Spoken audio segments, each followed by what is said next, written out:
Welcome to our second tutorial in our advanced line of Photoshop tutorials.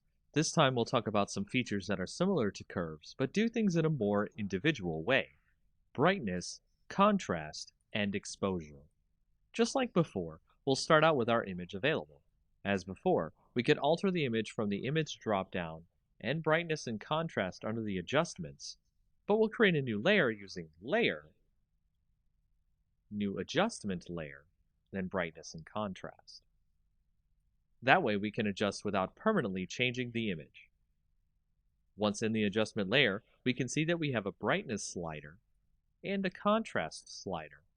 Tweak your image using these settings. Left is less brightness, making it darker. Right is more, making it lighter. Negative contrast washes out the colors, while positive contrast makes the colors stand out more, but it can make the shadows too dark. Next, we'll add an exposure layer.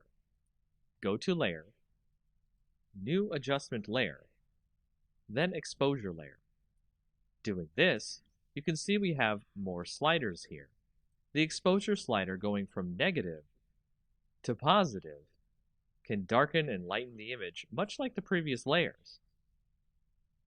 Offset itself changes the absolute light and darkness in the image, so treat that option with care.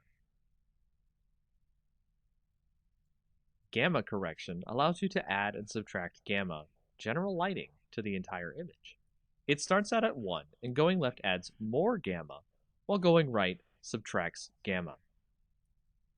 Using all these options allows you to tweak the image as you see fit, so you can make best use of lighting to get the image you want right for your projects.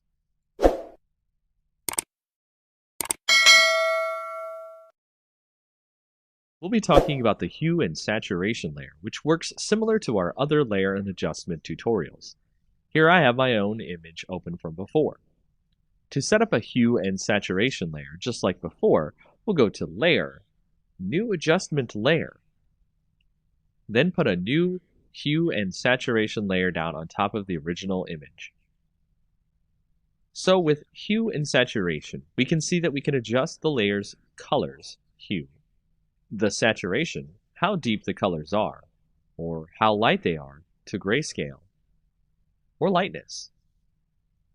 How dark or light in general the image is. In an image, you can make the colors much more vibrant by sliding the saturation more to the right than usual.